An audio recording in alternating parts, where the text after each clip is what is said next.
Welcome to Aligned and Manifesting, the podcast that awakens your power to create a life that feels as good as it looks, grounded, joyful, and effortlessly magnetic.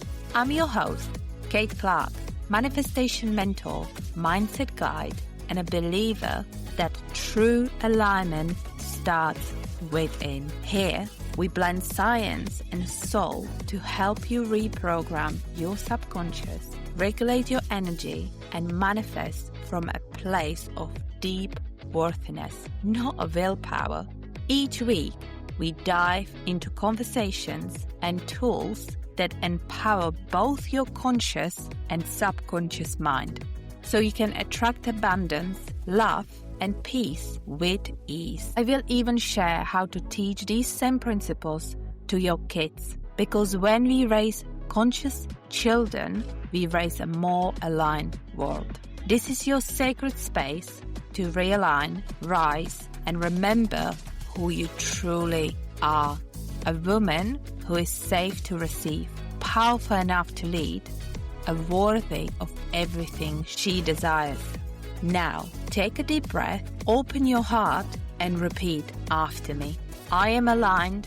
I am magnetic. I am the creator of my reality. Now, let's dive in. Hello, my love, and welcome back to Aligned and Manifesting. Today's episode is one that I truly believe can change everything. Not just in your relationships, but in how you live inside your own body. Sacred partnership starts with self-love. Not the fluffy, just take a deep bath and say affirmations kind of self-love. I mean the deep kind. The nervous system level kind. The kind that makes you feel emotionally safe with yourself, so you stop abandoning you. Because when self-love is missing, love feels like something you chase. You overthink, overgive, you try to be perfect, you bend yourself into shapes just to be chosen. And when self-love is rooted, love becomes something you can receive. So, if you've been through a heartbreak, if you carry fear of abandonment, or if perfectionism has become your protection, this episode is for you. We will explore why love can feel unsafe after a heartbreak, how abandonment fears forms, what self-love really is through the lens of the nervous system and inner child work, how to build emotional safety, and how to teach these foundations to our children so they grow up feeling worthy, secure, and loved. So let's begin. So what sacred partnership actually means? When I say sacred partnership, I'm not talking about perfection here. I'm talking about a relationship where you feel emotionally safe, respected, chosen without needing to perform, and free to be fully yourself. A sacred partnership isn't built on anxiety, guessing games, or earning love. It's built on a presence, truth, and consistency. And here's the path many people skip. If you don't feel emotionally safe with yourself, you will unconsciously seek a partner to regulate you. You will look for someone to make you feel worthy, someone to prove you are lovable, someone to finally give you what you didn't receive. Now, that's not your fault. That's your nervous system doing what it was designed to do. Seek safety through connection. But when that becomes your strategy, love turns into survival. So, we are going to shift that today. Let's talk about the real roots of abandonment fear, heartbreak, and perfectionism. Let's talk about what's underneath all of these. Number one, fear of abandonment. It's not a neediness. It's often an old imprint that says, if I'm not careful, I'll be left. It can come from obvious things: divorce, loss, a parent who disappeared, or inconsistent love. But it can also come from subtle things, such as emotionally unavailable caregivers, love that was conditional, being praised only when you achieved something, or being too much when you had feelings. Your younger self learned, being me isn't safe, equals, so I must adapt. And that adaptation can become people-pleasing, overgiving, hyper-independence, anxious attachment, or shutting down emotionally before someone can hurt you. Number 2, past heartbreak. And many of us have experienced this at least once in our lifetime. Heartbreak doesn't just live in the mind, it lives in the body. After the heartbreak, many people don't just fear being hurt again, they fear the version of themselves that they became when they were hurt. So the body tries to prevent repetition by tightening. Don't trust, don't open, don't relax, don't get too excited. And that's why love can feel stressful even when it's good. Number 3, perfectionism. It often looks like high standards, but underneath it, it's usually protection. Because perfectionism says, if I get it right, I won't be rejected. If I'm flawless, I'll be safe. So if you edit yourself, you monitor your text messages, you overthink your tone, you try to be the cool girl or the low maintenance one, you don't express your needs. You don't ask for reassurance, and the cost is massive. You might get chosen, but you don't feel met because you didn't show up as you. Your self-love is emotional safety, not self-improvement. Let's redefine self-love. Self-love is not a mindset. Self-love is a relationship with yourself. And the foundation of that relationship is emotional safety. Self-love is the moment you stop leaving yourself in the places you learned to abandon you. Self-love is listening your body, honoring your needs, setting boundaries, speaking kindly, staying present with your emotions, and choosing yourself even when you're scared. Your nervous system cannot relax into love if it doesn't trust you. If every time you feel lonely, you chase. If every time you feel anxious, you betray your boundaries. If every time you fear rejection, you become perfect, your system learns, we can't rely on you. You will abandon us to stay chosen. And that creates internal insecurity. So the work isn't to become more lovable. The work is to become more loyal to yourself. So, from science perspective, let's look at the reason why safety creates attraction. Your brain and body are constantly scanning for safety. This is your nervous system's job. So when you are in survival mode, fight, flight, freeze, or fawn, your system is not focused on love. It's focused on danger, control, certainty, and avoiding pain. That's why you can logically want love, but still choose emotionally unavailable partners. Because the familiar nervous system pattern often wins. If love used to mean inconsistency, chasing, proving, or emotional distance, then a calm, secure person can feel boring or even unsafe. Not because they are wrong, but because your nervous system isn't used to stability. Self-love is how you retrain that. You teach your body calm is safe, consistency is safe, and being seen is safe. And energetically, that matters too, because your energy field becomes coherent when your body is regulated. And regulated field is magnetic, not because you are forcing attraction, but because you are no longer broadcasting mixed signals like, I want love, but it's dangerous. I want closeness, but I lose myself.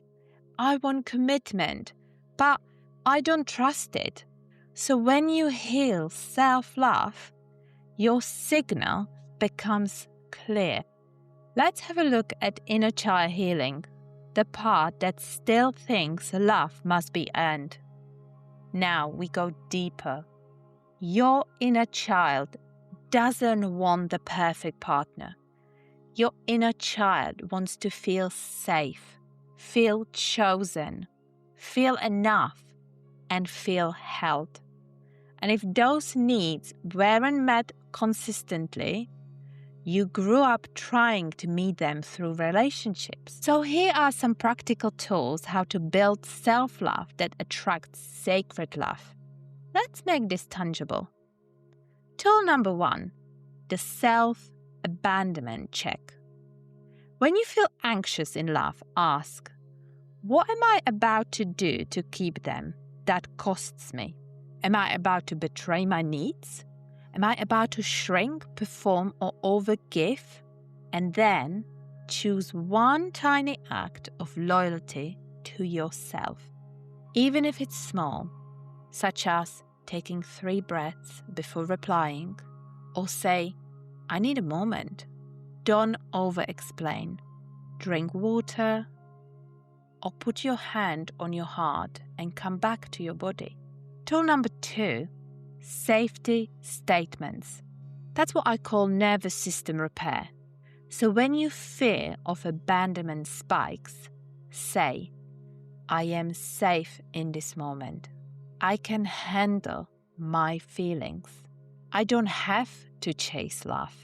What's meant for me won't require self-betrayal. And repeat these slowly and let your body hear it. Tool number 3, the secure standard practice. Write down 5 qualities that define secure love for you. Here are some examples.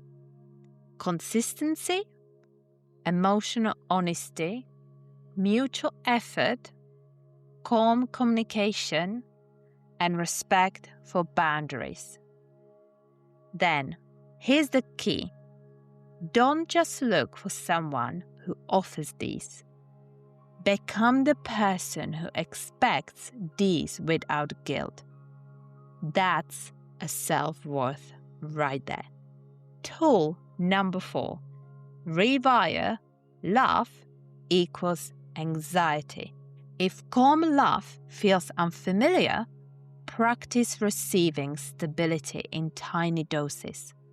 Choose one safe connection in your life, could be a friend, colleague, or a family member, and practice asking for something small, letting yourself be supported, saying what you feel, and receiving without overcompensating. You are training your nervous system for partnership. And tool number 5, love doesn't need me to be perfect. Whenever perfectionism appears, ask, what would it look like to be a real instead of perfect? Then choose reality. Express a need kindly. Admit uncertainty. Set boundary and allow yourself to be human. That's where intimacy is built. Let's talk about our children and teaching self-love, worthiness, and emotional safety to our kids. Because one of the greatest gifts we can give to our children is that they don't have to earn love by being perfect. Kids learn self-love primarily through what we model, how we speak to ourselves, and how we respond to their emotions. So here are practical ways parents can build this foundation. Number 1, the emotion equals safe practice.